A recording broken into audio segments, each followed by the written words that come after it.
మన ప్రభువైన యేసుక్రీస్తు నామమున చేరిన సహోదరులకు పేరు పేరున వందనములు. దేవుని కృపలో ఈ నూతన సంవత్సరములో 2025లో ఏప్రిల్ మాసం 1వ తేదీన ఈ బైబిల్ క్లాసులో మనం చేరి ఉన్నాం. ఈ బైబిల్ క్లాసులో మనం ప్రార్థన చేసుకొని క్లాసులో ప్రార్థన చేసుకుందాం. మహాపరిశుద్ధైన తండ్రి, స్తుతి స్తోత్రములు. తండ్రి, ఈ వాక్యం మీది కనుక మీరే మాకు బోధించి సహాయం చేయమని, అల్పుల అయోగ్యులైన మమ్మలను కృపతో జ్ఞాపకం చేసుకోమని యేసు నామమున ప్రార్థించి వేడుకొంచున్నాము తండ్రి, ఆమేన్. అయితే మనం కొన్ని వారాలుగా వాస్తవానికి బైబిల్ పాఠశాలలో దాదాపు 1 year నుండి బైబిల్ అవలోకనములో మనము నేర్చుకుంటున్నాం. దయచేసి గమనించండి. 1, 2, 3, 4, 15. ఇప్పుడు మనం ఇంతవరకు ఇదంతా నేర్చుకుంటూ వచ్చాం. ఇప్పుడు మనం ఎక్కడున్నామంటే ఈ 4 దగ్గర ఉన్నాం. ఈ 4 అంటే ఏంటి? న్యూ టెస్టిమెంట్ లో, కొత్త నిబంధనలో మరి మొదటి భాగంలో సువార్త పుస్తకాలు, 4 సువార్త పుస్తకాల గురించి మనం చదివాం.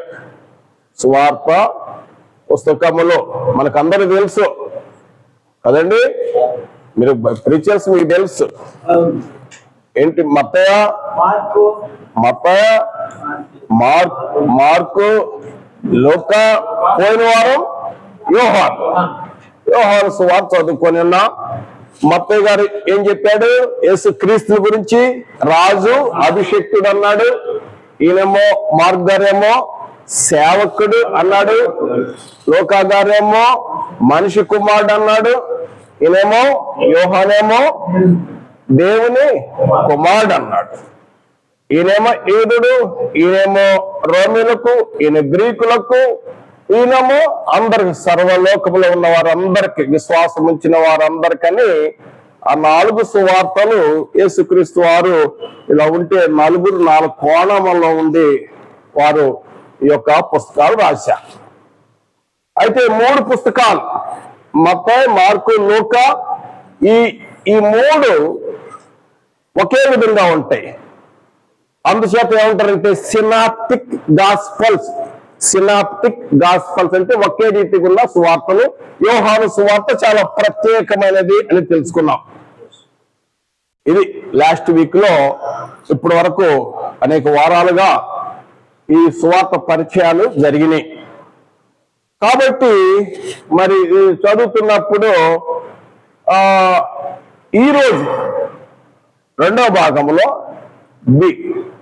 ఈ 4లో, ఈ 4 అంటే 1 ఏ, 2వ భాగం ఏంటంటే అపోస్తలుల కార్యములు.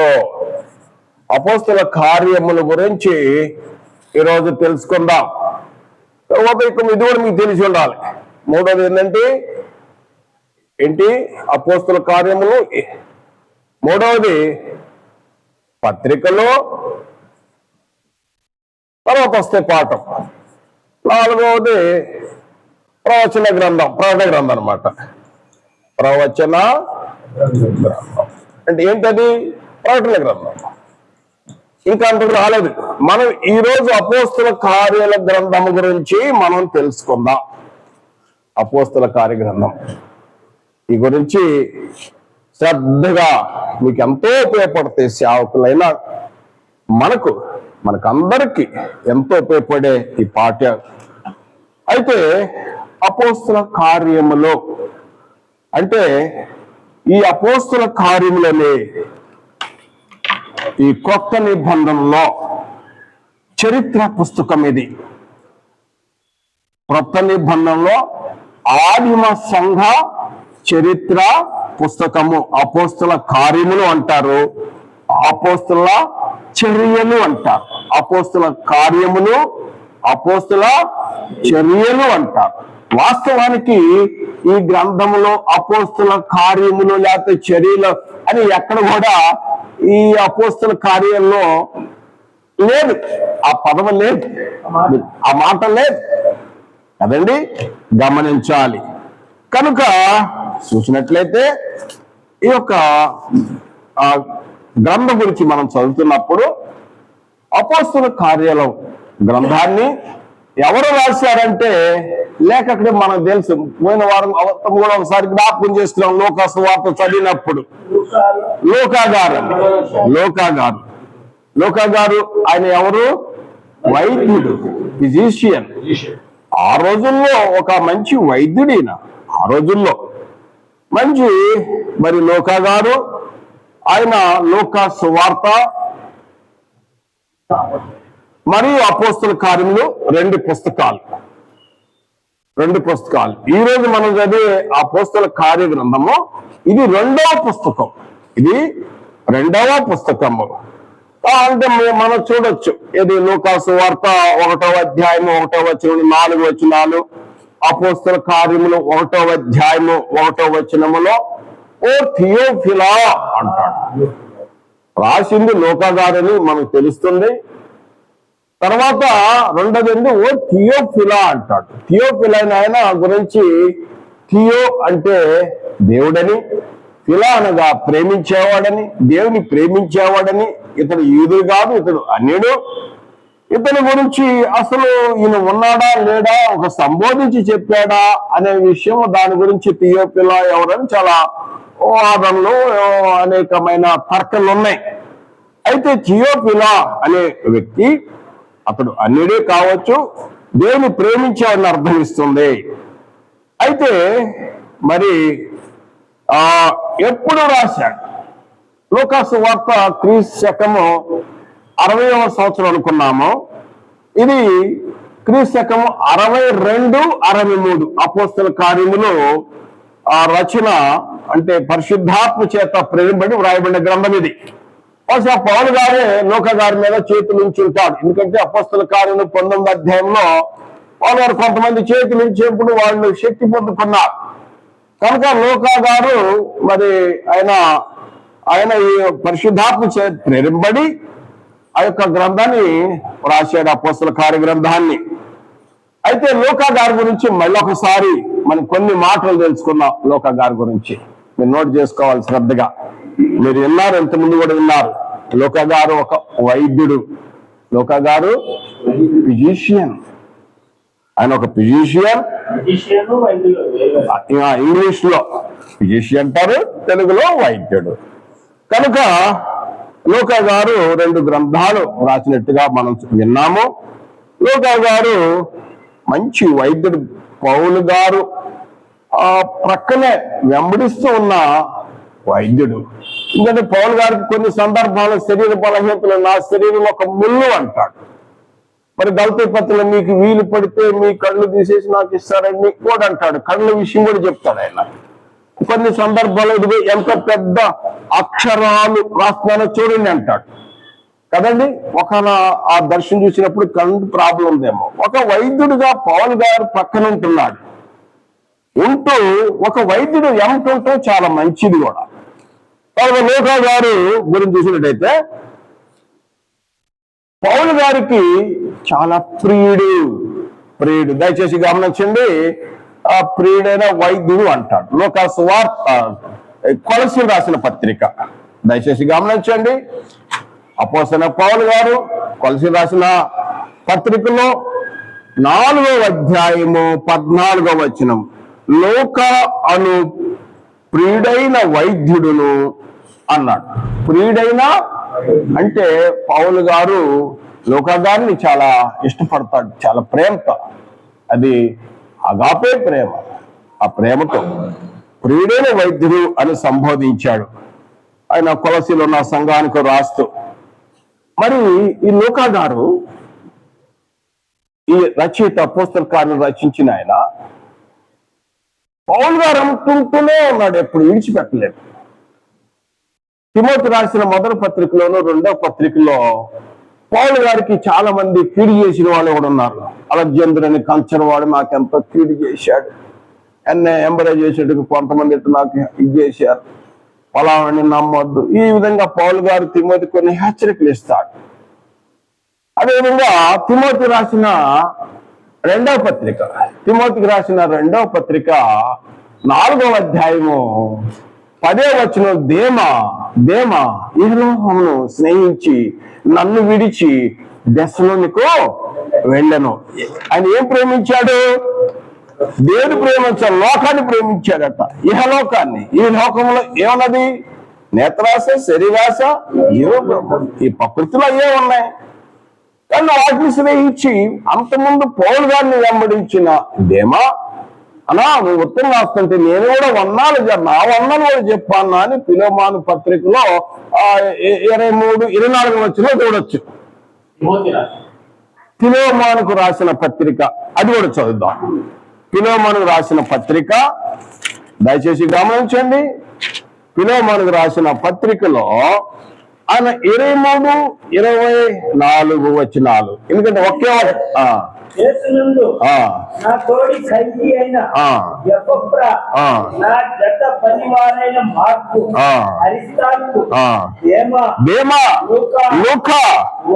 వందనములు. ఏంటంటే పౌలు గారు రోమాలో ఖైదీగా ఉన్నాడు. ఖైదీగా ఉన్నప్పుడు వీళ్ళందరూ పౌలు గారు చుట్టే ఉన్నారు. దేమా కూడా అక్కడే ఉన్నాడు కదండి. తర్వాత ఏమయ్యాడు? ఫిలోమాను పత్రిక 1వ అధ్యాయాన్ని 23-24 అనరు, వచ్చినానే పలకాలి. ఓన్లీ వచ్చినానే పలక. అందుకనే పలికింది నేను. 23 వచ్చినా 24 వచ్చినా ఒక అధ్యాయం ఉంటే అంతే పలకాలి. కాబట్టి దయచేసి గమనించండి. పౌలు గారు ఖైదీగా ఉన్నప్పుడు వీళ్ళందరూ పౌలు గారిని మంచి బ్రదర్స్, వీళ్ళు ఆత్మీయ బ్రదర్స్. కానీ ఇప్పుడున్న బ్రదర్స్ ఎప్పుడు ఒకే విధంగా ఉంటారని అనుకోవద్దు. కొన్నాళ్ళు పెరిగే అవకాశం కూడా ఉంటుంది. దేమా పెరిగిపోయాడు. దేమా నన్ను విడిచి ఎక్కడికి వెళ్ళాడు? దెస్సలోనికు స్నేహించాడు, దూరం అయిపోయాడు. అయితే 11వ వచనం అంటాడు. 11వ వచనం తిమోతి రాసిన 2వ పత్రిక 4వ అధ్యాయం 11వ వచనం, లోక మాత్రమే నా యొద్ద ఉన్నాడు, మార్కును వెంట పెట్టుకొని అతడు పరిచారము చేయ నిమిత్తం నాకు ప్రయోజనకరం, మార్కును తీసి పంపింది అంటున్నాడు. చూడండి, పౌలు గారిని అంటే ఉన్నారు, అందరు చాలా మంది వెళ్ళిపోయారు. కానీ లోక మట్టికి మంచి ఫాలోవర్గా ఉన్నాడు, వెంబడిస్తున్నాడు, క్రీస్తుని వెంబడిస్తున్నాడు, పౌలు గారికి సహాయకుడిగా ఉన్నాడు ఈ లోకా గారు. ఎందుకంటే లోకా గారే అపోస్తల కార్యగ్రంథం రాశాడు కాబట్టి ఆయన దగ్గరుండి అనేక అపోస్తల కార్యగ్రంథంలో 16వ అధ్యాయం 11వ వచనం నోట్ చేసుకోండి. 16వ అధ్యాయం 11వ వచనములోను, 20వ అధ్యాయం 7వ వచనములోను మరియు 13వ వచనములో, 20వ అధ్యాయము అపోస్తల కార్యములు 20వ అధ్యాయము 7వ వచనములో, 13వ వచనములో, 26వ అధ్యాయం కూడా నాకు జ్ఞాపకం ఉంది. 26వ అధ్యాయంలో కూడా మేము అంటాడు మొదట్లో. 26, 27 మొదటి వచనాల్లో మేము అంటాడు ఆయన. అంటే మేము పౌలు గారితో కలిసి వెళ్తున్నప్పుడు ఆయన దగ్గరుండి ఒక డైరీ దినచర్య, ఏ రోజు ఏం జరుగుతుందో మొత్తం క్షుణ్ణంగా వివరంగా రాసిన ఈయన లోకా గారు అపోస్తల కార్యగ్రంథాన్ని. తర్వాత ఈయన నమ్మదగిన సహోదరుడు. ఎందుకంటే అందరూ విడిచిపెళ్ళిపోయారు. కానీ లోక మట్టికి పౌలు గారు ఎంటే ఉన్నాడు. మరియు పౌలు గారు చాలా శ్రమలు పడ్డాడు. లోక కూడా పౌలు గారు ఏ శ్రమలు పడ్డాడో ఆ శ్రమలు లోక కూడా అనిపిస్తున్నాడు. నిజంగా చెప్పాలంటే ఒక గుడ్ బ్రదర్. కనుక ఇవి లోక గారి గురించి పరిచయం విన్నాం. ఇప్పుడు అపోస్తల కార్యగ్రంథం మనం చదివేది ఈరోజు పాఠం ఇదే. అపోస్తల కార్యగ్రంథం మనం చూస్తున్నాం కదా. అపోస్తల కార్యగ్రంథము 2వ భాగంలో అపోస్తల కార్యములు, అపోస్తల కార్యగ్రంథాన్ని గురించి ఈరోజు మంచి పాఠము మనం గమనించాలి. సేవకులైన మనకు మీరు వినుంటే మంచిదే. ఇది జ్ఞాపకం చేసే కార్యక్రమం ఉంటుంది. ఒకవేళ తెలియదుంటే నేర్చుకుంటారు. ఈ విధంగా అన్నమాట.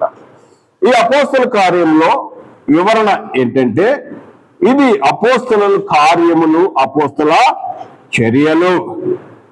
అపోస్తల కార్యములు, అపోస్తల చర్యలు. కనుక ఈ గ్రంథము, దీనికి ఈ పేరు మరి అపోస్తల కార్య గ్రంథంలో అపోస్తల కార్యాలని ఆ పదం మట్టుకి, ఆ వరుస మట్టుకి లేదు. తర్వాత క్రొత్త నిబంధనలో ప్రియమైన సహోదరుడా, ఈ పుస్తకం అపోస్తల కార్యముల పుస్తకము క్రొత్త నిబంధనలో ఆదిమ సంఘ చరిత్ర, చర్చ్ హిస్టరీ ఇందులో ఉంది. ఒకవేళ ఈ రోజున మనకు అపోస్తల కార్యములు గ్రంథము లేనట్లయితే అసలు ఆదిమ సంఘ చరిత్ర మనకు అసలు తెలిసి ఉండేదే కాదు కదండి. కావున ఒక భక్తుడు ఈ విధంగా అన్నాడు, ఈ 4 సువార్తలకు, 4 సువార్తలు ఏంటండి? మత్తయి, మార్కు, 4 సువార్తలకు తర్వాత పత్రికలు ఉన్నాయి కదా. పత్రికలు ఎన్ని ఉన్నాయి? ఇదేట పత్రికలు కాదన్న పౌలు గారు 13. ఆ లెక్క తర్వాత ఉంది, ఆ పాట వచ్చినప్పుడు చూద్దాం, చదువులే. 21 అనుకోండి పత్రికలు. ఎందుకంటే 4 సువార్తలు, 4 ఇక్కడ అయిపోయినాయి. ఇక్కడ అపోస్తల కార్యములు ఎట్లా వస్తుంది? ఇది వంతెనలాగా పత్రికలకును సువార్తలకు ఇది వంతెన. ఇదొక దారి అయితే ఇక్కడ నుండి వెళ్ళాలంటే ఈ వంతెన దాటి ఇటు వెళ్ళాలి. ఈ వంతెన గనక లేకపోతే, ఈ వారధి గనక లేకపోతే సువార్త పుస్తకాలు ఇటుండే, పత్రికలు అటుండే, నో కనెక్షన్. మనకు అంతకు అర్థమయ్యేది కాదు. ఇది ఈ అపోస్తల కార్య గ్రంథం సంఘ చరిత్ర.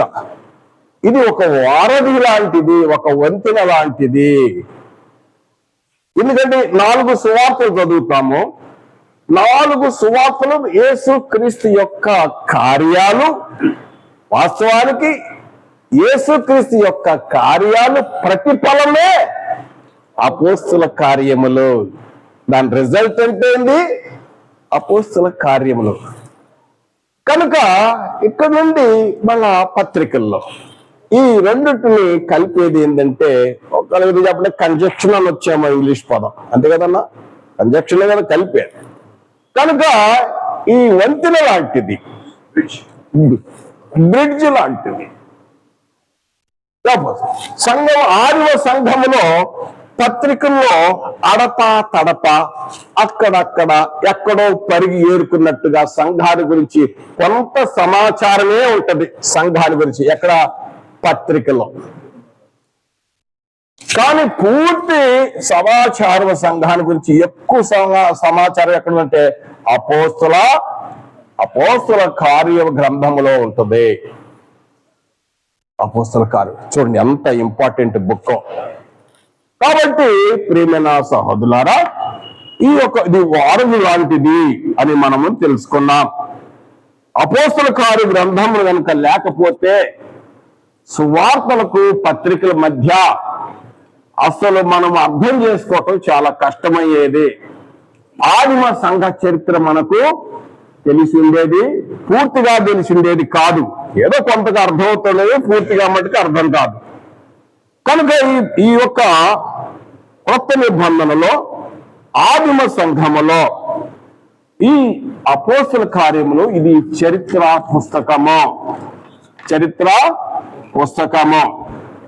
ఇది ఈ అపోస్తల కార్యములు మీరు గమనించారో లేదో, యేసు ప్రభు వారు మరణ సమాధి పునరుద్ధానం తర్వాత 40 రోజులు వారికి అగపడుచు రుజువులు పరుచుకొని తాను సజీవుడని తెలిసిన తర్వాత ఆయన 1వ అధ్యాయంలో కొన్ని ఆదేశాలు ఇచ్చాడు, మనం చదువుదాం. తర్వాత 2వ అధ్యాయంలో ఏం జరిగింది? సంఘము ఏర్పడింది. పేతురు గారి యొక్క గొప్ప ప్రసంగం ద్వారా 3000 మంది సంఘముతో అపోస్తల పెంతెకోస్తు దినాన సంఘం ఏర్పడింది. అక్కడి నుండి మొదలైన సంఘము ఎంత విస్తరించిందో ఆ విస్తరణ అనేది ఈ సంఘ చరిత్ర అపోస్తుల కార్య గ్రంథంలో ఉన్నది. అపోస్తుల కార్య గ్రంథంలో ఉన్నది. దయచేసి మనం చూద్దాం. ఏంటంటే పేతురు గారు ప్రసంగించినప్పుడు 3000 మంది అయ్యారు, రక్షణ పొందారు.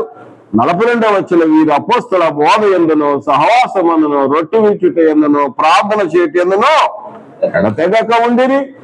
అందులో మరీ చూసినట్టయితే మనము 8వ అధ్యాయములో మరి సమరయ ప్రాంతంలో ఫిలిప్పు గారు ఆ ప్రాంతానికి వెళ్ళినప్పుడు పరిచారకుడైన ఫిలిప్పు సువార్తికుడయ్యి అక్కడ సువార్త చేస్తున్నప్పుడు అక్కడ ఎంతమంది క్రైస్తవులు అయ్యారో, ఏ విధంగా క్రైస్తవులు అయ్యారో వివరణ అక్కడ ఉంది. 9వ అధ్యాయంలో సౌలు ఆయన కన్వర్సేషన్ మార్పు. 10వ అధ్యాయంలో అన్నిడైన కొర్నేలి. 11వ అధ్యాయంలో 26వ వచనంలో శిష్యులు మొట్టమొదట క్రైస్తవులని నిలబడిరి. అంతియకులో యెరూషలేము ఎంత ప్రాముఖ్యమైన పెద్ద సంఘమో, అంతియొక కూడా ఆ రోజుల్లో అది ఒక అంతియొక సంఘములో అక్కడ అంతగా అక్కడ బైబిల్ క్లాసులు జరిగినా కొన్నాళ్ళకి అనేక మంది యూదులు, అన్ని జనులు వీరందరూ కలిసి అప్పుడు అక్కడ ఒక శరీరం, వాస్తవానికి కొర్నేలి పేతురు గారి ప్రసంగం అప్పుడు అన్ని జనులకి అక్కడ ప్రసంగం కొర్నేలి కొర్నేలి అయితే అన్యుడు, పేతురు గారు యూదుడు. 10వ అధ్యాయం 11వ అధ్యాయం ఈ 2 అధ్యాయంలో అన్యులు రావటం. 11వ అధ్యాయం 26వ వచనంలో క్రైస్తవుడు అనే కొత్త పేరు ప్రవచనం ఉంది కదా యెషయా గ్రంథంలో, కొత్త పేరు నీకు పెట్టబడును, ఆ పేరు వచ్చేసింది. తర్వాత చూసినట్లయితే నా ప్రియ సహోదరుడా, అపోస్తుల కార్య గ్రంథం గురించి మనం చదువుతున్నాం. అపోస్తుల కార్య గ్రంథము ఇది మరి కొత్త నిబంధనలో పెద్ద పుస్తకాల్లో 3వ పుస్తకం ఇది. 3వ పుస్తకం ఎలా అంటే, మొదటిది కొత్త నిబంధనలు చెప్తున్నాను. ఈ సువార్త పుస్తకాలు మీరు గమనించండి. ఈ 4 సువార్తలు ఉన్నాయి కదా. లూకా సువార్త కొత్త నిబంధనలో లూకా సువార్త పెద్ద పుస్తకము. తర్వాత 2వ ప్లేస్ మత్తయి సువార్తకు వస్తుంది. 3వ ప్లేస్ అపోస్తుల కార్యములు. 3వ ప్లేస్ దేనికి వస్తుందండి? అపోస్తుల కార్యములు కొత్త నిబంధనలో. ఇంకొక విషయం మీరు గమనించాలి. లూకా గారు రాసిన ఈ లూకా సువార్త మరియు అపోస్తుల కార్య గ్రంథంలో ఈ 2 ఒక చాటు పెట్టి కొత్త నిబంధనలో పుస్తకాలన్నీ ఒక ఉంచితే మొత్తం కొత్త నిబంధనలో పుస్తకాలలో 3వ భాగం ఇది. అంటే ఒక 90 అనుకోండి, 90లో 30 భాగము ఈ 2 పుస్తకాలు లూకా గారు రాసింది. అపోస్తల కార్య గ్రంథాల గురించి మరి లూకా గారు రాసిన యొక్క రచన గురించి మనం తెలుసుకుంటున్నాం. ఇక చూసినట్టయితే నా ప్రియ సహోదరుడా, మనము మరి అపోస్తల కార్యముల గ్రంథంలో ముఖ్యమైన విషయము, ఎందుకంటే రాబో దినాల్లో దేవుని చిత్తమైతే అపోస్తల కార్యములు 1వ అధ్యాయం, 2వ అధ్యాయం, 3వ అధ్యాయం అధ్యాయులుగా విడివిడిగా మనము నేర్చుకుందాం. ఇట్లానే బైబిల్ క్లాసులో చాలా ఆసక్తిగా ఉంటది. ఎందుకంటే నేను ఆంధ్ర ప్రాంతం వెళ్ళినప్పుడు అపోస్తల కార్యము 2వ అధ్యాయము, అదే విధంగా 3వ అధ్యాయము, తర్వాత 8వ అధ్యాయము, మరియు పౌలు గారు కన్వర్సేషను, కొర్నేలి పేతురు గారు ఆ సంభాషణ, అపోస్తల కార్యం 10వ అధ్యాయం, 11వ అధ్యాయం చాలా వివరణ జరిగింది. చాలా ఆసక్తిగా ఉంటాయి ఆ లెసన్స్. ఎందుకంటే ఇది చరిత్ర పుస్తకం. చరిత్ర ఎలా ఉంటుందంటే చాలా ఇంట్రెస్ట్ ఉంటుంది చరిత్ర నేర్చుకోవటానికి, హిస్టరీ కాబట్టి. ఇందులో మనము ఈ రోజున ఈ ముగింపులో అపోస్తల కార్య గ్రంథములో దయచేసి గమనించండి, కొంత పాఠం నేర్చుకుందాం. ఇంట్రొడక్షన్ లో ఇది లూకా గారు రాశారనుకున్నాం, మనం తెలుసుకున్నాం. లూకా సువార్త మరియు అపోస్తల కార్యములు ఈ 2 లూకా గారు థియోపిలకు సంబోధిస్తూ మరి క్రీస్తు శకము 62-63 సంవత్సరంలో రాసిన ఈ అపోస్తుల కార్యములో మొదట వచనం నుండి చదువుతున్నాను. 1వ అధ్యాయం. ఈరోజు పరిచయములో, అపోస్తుల కార్య గ్రంథములో పరిచయములో మనం చూస్తున్నప్పుడు, ఓ థియోఫిలా, యేసు తాను ఏర్పరచుకొనిన అపోస్తులకు పరిశుద్ధాత్మ ద్వారా ఆజ్ఞాపించిన తర్వాత ఆయన పరమునకు చేర్చుకొనబడిన దినము వరకు ఆయన చేయుటకును బోధించుటకును ఆరంభించి వాటన్నిటిని గూర్చి నా మొదటి గ్రంథము రచించి తిని. మొదటి గ్రంథం ఎక్కడుంది? లూకా సువార్త. ఆ వివరాలు ఎక్కడుంది? లూకా సువార్త 1వ అధ్యాయం 1 నుండి 4 వచనాల్లో ఉన్నది. ఏం చెప్తున్నాడు? యేసు క్రీస్తు వారి గురించి ఏం చెప్తున్నాడంటే, ఆయన ఏం చేశాడంట, మరి ఆయన డెత్, బరియల్, రిజరెక్షన్ తర్వాత పరమునకు తండ్రి అయిన దేవుని కుడిపార్శ్వన కూర్చునే వరకు ఆయన ఏం చేశాడు? ఆయన చేసిన బోధ, ఆయన చేసిన అద్భుతాలు, సూచక్రియలు, ఆశ్చర్య కార్యాలు అన్ని కూడా ఎక్కడున్నాయి? లూకా సువార్తలో నా మొదటి గ్రంథంలో ఉన్నది, రచించి తిని అంటున్నాడు. తర్వాత చూసినట్టయితే మరి ఆయన శ్రమ పడిన తర్వాత మరి 40 దినముల వరకు వారికి అగపడుచు దేవుని రాజ్యమును గూర్చి, దేవుని రాజ్యం అనగా దేవుని సంఘము, దేవుని రాజ్యము, పరలోక రాజ్యము, దేవుని సంఘము ఒకటే తాత్పర్యం, బోధించుచు అనేక ప్రమాణాలు, రుజువులు చూపి వారికి తన్ను తాను సజీవుడిగా కనపరుచుకొనెను కదండి. రోమాపత్రికలో ఇట్లా నుంచండి, రోమాపత్రికలో యేసుక్రీస్తు మరణ సమాధి పునరుద్ధారణ అయిన తర్వాత ఈయన ఏమయ్యాడంటే, పౌలు గారు ఏం చెబుతాడంటే, ఇక్కడ ఆయన గురించి చెబుతాడు. ఏమని చెబుతాడంటే, ఆయన రోమాపత్రిక 1వ అధ్యాయం 4వ వచనం, అంటే ఇక్కడ 7 వచనాలు ఉన్నాయి అనుకోండి. ఇక్కడ ఈ భాగంలో చూడండి, ఏ భాగం అంటే ఆయన ఇక్కడ చూడండి, యేసు క్రీస్తు శరీరం బట్టి దావీదు సంతానముగాను మృతులో నుండి పునరుద్ధారణ పరిశుద్ధమైన ఆత్మను బట్టి దేవుని కుమారుడుగా ప్రభావముతో నిరూపింపబడ్డాడు. ఈయన దేవుని కుమారుడు. యేసుక్రీస్తు వారి యొక్క డెత్, బరియల్, రిజరెక్షన్ తర్వాత ఈయన దేవుని కుమారుడు అనేక సాక్ష్యాలు చూపించాడు, సజీవుడయ్యాడు కదండి. 40 దినాలు 40 డేస్ ఎన్నిసార్లు ప్రత్యక్షపరుచుకున్నాడండి? ఎన్నిసార్లు? రేపు మీరు ప్రసంగాల్లో కూడా ఉపయోగించడానికి ఎన్నిసార్లు ప్రత్యక్షపరుచుకున్నాడు? 40 దినాల్లో సజీవుడని 11 సార్లు. ఒక ఆదివారమే ఎన్నిసార్లు ప్రత్యక్షపరుచుకున్నాడు? ఆదివారం. ఇప్పుడు శుక్రవారం సిలువేయబడ్డాడు, శనివారం ఉన్నాడు, ఆదివారం తిరిగి లేచాడు. గురువారం నాడు ప్రభు బల నైట్, ప్రభు బల మన టైం వేరు, వాళ్ళ టైం వేరు. ఆ మన టైంలో పోల్చుకోవడానికి కాదు. కనుక ఆయన ఆదివారం పునరుద్ధారణ అయిన తర్వాత 5 టైమ్స్, గుర్తుపెట్టుకోండి, ఎన్ని? 5 సార్లు. ఎవరెవరికి? మగ్దలేని మరియా, కొందరు స్త్రీలు, పేతురు గారు కదండి. తర్వాత తోమా లేనప్పుడు 10 మంది ఉండగా ఎంఐ గ్రామ కాపురస్తులు ప్రయాణిస్తున్నప్పుడు ఆ ఒక్క సండే 5 సార్లు సజీవుడని, ఒక్క సండే. తర్వాత మిగిలిన టైమ్స్,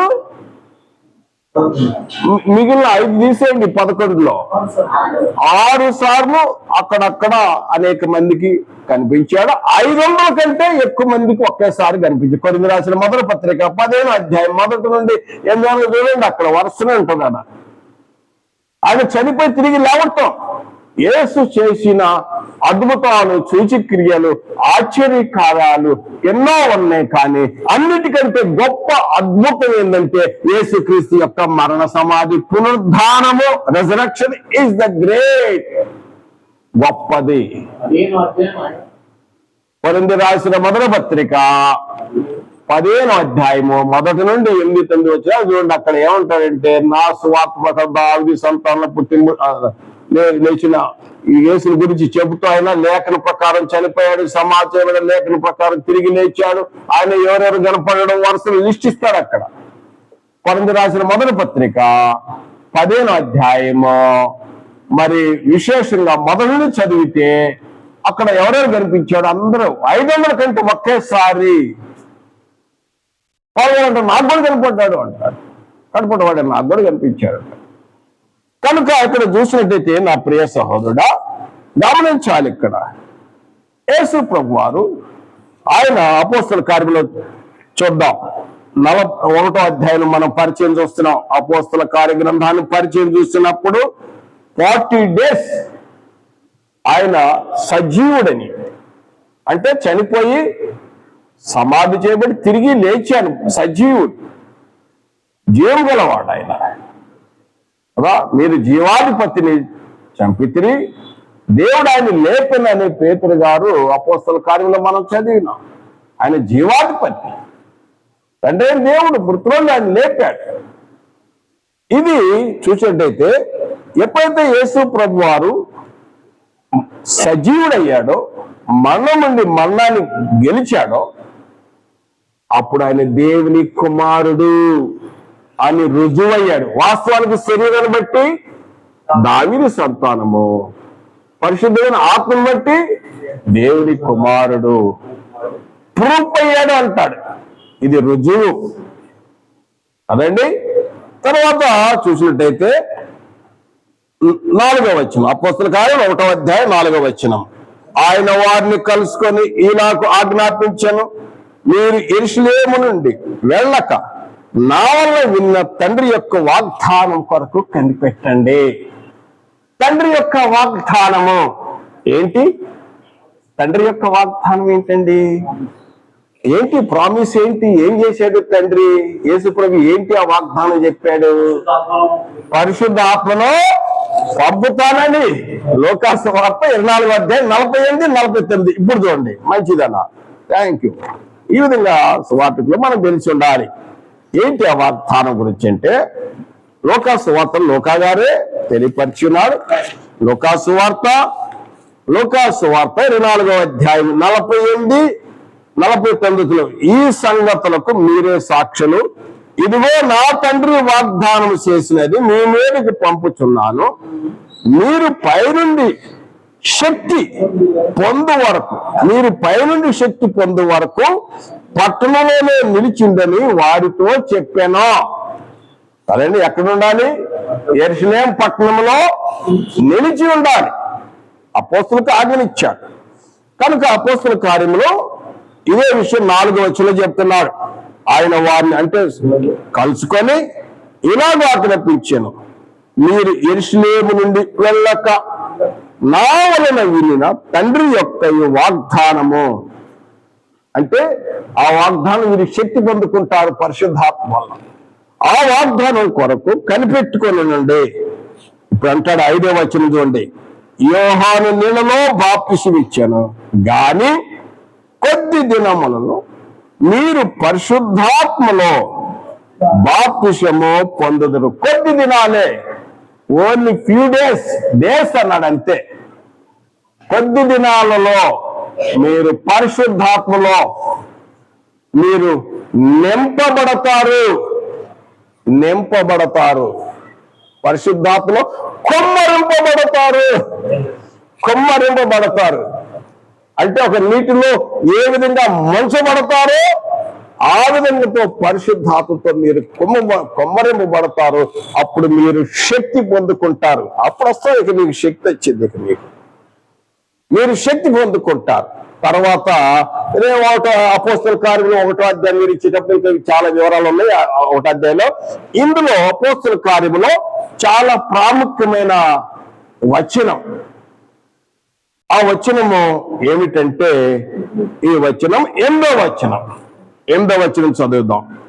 ఆయనను పరిశుద్ధాత్మ మీ మీదకు వచ్చినప్పుడు మీరు ఆ శక్తి పొందుతారు. ఎప్పుడు పరిశుద్ధాత్మ చేత మీరు కుమ్మరింపబడ్డప్పుడు మీరు శక్తి పొందుతారు. గనుక మీరు యెరూషలేములోను యూదయ సమరయ దేశములంతటను బోధిగంతముల వరకు నాకు సాక్షులై ఉందిరని వారితో చెప్పాను. వేరే అసలు ఈ ఒక్క వచనమే అపోస్తల కార్యగ్రంథం అంతా కూడా వివరణ ఉన్నది ఈ ఒక్క వచనంలోనే. వాళ్ళు శక్తి పొందిన తర్వాత ఎక్కడెక్కడి నుంచి బయలుదేరాలి? యెరూషలేము అలా ఎక్కడి నుంచి? యెరూషలేము తర్వాత ఎక్కడి నుంచి ఎక్కడ స్ప్రెడ్ అయింది? యోదయ నుండి మళ్ళీ ఎటు స్ప్రెడ్ అయింది? సమరయ. అంటే భూమి చుట్టూ ఆయా పాఠంగానే ఉంటాడు. ఆయా ప్రజల నుండి ఆయా వంశీలో నుండి ఈ స్వరక్తునిచ్చి ఆయా భాషలు ఆయా జనాంగంలో స్వరక్తునిచ్చి సంపాదించి అంట కదండి. బోధిగంత సమరయ తర్వాత బోధిగంతముల వరకు అంటే భూమి నలుదిక్కుల వరకు బోధిగంతముల వరకు మీరు నాకు సాక్షులు. అయితే ఈ వర్క్ లో అపోస్తలులు విశేషంగా మెయిన్ పాత్రలు ఉన్నారో చూద్దాం. ఈ పనిలో అపోస్తల కార్యములు అపోస్తల కార్యములు ఈ యొక్క ప్రవచనం, ఇది ప్రవచనం కూడా ఉన్నది. ఇది దేవుని యొక్క ప్రణాళిక విన్నారా? ఇది దేవుని ప్రణాళిక. యెషయా గ్రంథం 2వ అధ్యాయం 2-3 వచనాల్లో ఉన్నది అక్కడ. ఇది ప్రవచనం. ఇది జగత్తు పునాది వేయబడక ముందు దేవుని యొక్క ప్రణాళిక. కనుక ఈ ప్రవచనాలు ప్రకారముగా ఇక్కడ స్టార్టింగ్ లో ఎవరు ఈ పనిలో ఈ వర్క్ లో ఎవరెవరు ఉన్నారు? స్టార్టింగ్ లో పేతురు గారు, యోహాను కదా. శృంగారం దేవాలయం దగ్గర వీళ్ళే కదా యోహాను. వెండి బంగారాలు మా దగ్గర లేవు కాదు. తర్వాత ఇక్కడికి వచ్చేసరికి స్టెఫెన్ ఎవరున్నారండి? ఏదో ప్రజలతోటి స్టెఫెను. సమయం వచ్చేసరికి ఎవరున్నారు? ఫిలిప్పు కదండి, సమరయ ప్రాంతానికి అయితే ఉన్నప్పుడు ఆయన కదా బాప్తిసం ఇచ్చింది. తర్వాత ఇక్కడ పౌలు గారు జాయిన్ అవుతాడు. పౌలు గారు, బర్నబా కదండి, ఇంకా చెప్పండి సీరా, ఇంకా అపోలో, ఇంకా అకులా ప్రిస్కులా వీళ్ళందరూ వచ్చాయి. చాలా మంది వచ్చారు. ఎక్కడి నుంచి? ఏషియా నుండి యూరప్ కంట్రీ వరకు, ఐరోపా కంట్రీ వరకు అప్పుడు స్వార్థ వ్యాప్తి చెందుతా ఉంది కదండి. ఇది ప్రవచనం. ఇది ప్రవచన ప్రకారం దేవుని యొక్క సంకల్పములో ఈ విధంగా ఈ యొక్క వచనమే చాలా ప్రాముఖ్యమైన వచనం. అపోస్తల కార్య గ్రంథంలో చాలా ప్రాముఖ్యమైన వచనం. అపోస్తల కార్య గ్రంథము 1వ అధ్యాయము 8వ వచనం. ఇది చాలా ప్రాముఖ్యమైన అంశం. అయితే మరి ఇందులో మరి ఈ అపోస్తల కార్య గ్రంథం 28 అధ్యాయాలు ఉన్నాయి. ఎన్ని అధ్యాయాలండి? 28 అధ్యాయాలు ఉన్నాయి. మనకు అందరూ తెలుసు. ఇందులో వాక్యములు సెంటెన్సెస్ ఎన్ని ఉన్నాయంటే 1007 ఉన్నాయి వాక్యాలు. తర్వాత మాటలు వార్స్ వచ్చేసరికి 24,250. నేను రాస్తాను, బోర్డు మీద రాస్తే మీకు బాగా గుర్తుపెట్టుకోండి. ఈ అపోస్తల కార్య గ్రంథం యొక్క ప్రాముఖ్యత గురించి మనం చూస్తే అధ్యాయాలు ఎన్ని ఉన్నాయి? అధ్యాయాలు 28. తర్వాత సెంటెన్స్ వాక్యాలు ఎన్ని ఉన్నాయి? 1007 అన్న. 1007. అందులో మాటలు వాట్స్ మాటలు ఎన్నున్నాయి? 24,250. ఇది అపోస్తల కార్య గ్రంథము. మీకు మరి నేను అధ్యయనం చేసిన ప్రకారముగా నేను నేర్చుకొని మీకు తెలియజేసింది ఈ విషయాలండి. మరలా ఇది రికార్డు కూడా అయింది. మీరు మరి యూట్యూబ్ యొక్క మెసేజ్ ద్వారా కూడా మీరు వినొచ్చు. రాబోయే దినాల్లో ఈ అధ్యాయాలు, 1వ అధ్యాయం చాలా ఆసక్తిగా ఉంటుంది, 2వ అధ్యాయం ఇంకా ఆసక్తిగా ఉంటుంది. చాలా ఒక్కొక్క అధ్యాయం గురించి స్టడీ చేద్దాం. ఎప్పుడంటే ఈ పత్రికల గురించి కూడా వివరణ అయిన తర్వాత, ప్రకటన గ్రంథం గురించి పరిచయం తెలుసుకున్నాక, ఇక సువార్త పుస్తకాలు మరి అపోస్తలు ఇక్కడ నుంచి ఒక మెసేజ్, అదే విధంగా మరలా ఇక్కడ ఈ 15 గురించి కూడా వివరణ చేయాలి. 15 గురించి కూడా వివరణ చేయాలి. ఏంటి 15? అదైనాక ఇక ఇవన్నీ ఒక్కొక్క చాప్టర్ వైజ్ మెసేజ్ ఇంకా డీప్ గా ఉంటుంది. చాలా నేర్చుకునే కార్యక్రమాలు ఉంటాయి. మీరు మిస్ కావద్దు. చాలా అమూల్యమైన పాఠాలు ఉంటాయి. ప్రార్థన చేయండి, ప్రార్థించుకుందాం. చిన్న ప్రార్థన. దయచేసి మీరు నాతో ఏకీభవించండి. పరిశుద్ధైన తండ్రి, స్తుతి స్తోత్రములు. ఈ యొక్క తండ్రి ఈ బైబిల్ క్లాసును బట్టి కృతజ్ఞతలు చెల్లిస్తున్నాం. మా సహోదరులు మీరందరూ కూడా మీ యొక్క పని నిమిత్తం నియమబడ్డారు. మీరు నేర్చుకొని ఇతరులకు బోధించే విధంగా మాకందరికి కావాల్సిన జ్ఞానం, వివేకం అనుగ్రహించమని, ఇంకా రాబో దినాల్లో కూడా ఇక ఇదే విధంగా అనేక బైబిల్ క్లాసులు జరుగుటకు అన్ని విధాలుగా మాకు సహాయం చేయమని యేసుక్రీస్తు నామమున ప్రార్థించి వేడుకొనుచున్నాము తండ్రి. ఆమేన్. యేసు నామమున వందనములు. Thank you.